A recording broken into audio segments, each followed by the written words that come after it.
แอดวานซ์เฮ้ย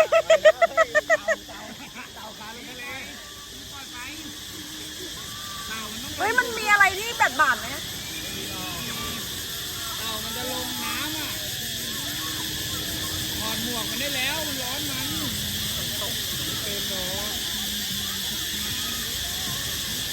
ให้มันรับอุณหภูมิสภาพอากาศได้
น้องอาเธอร์ครับ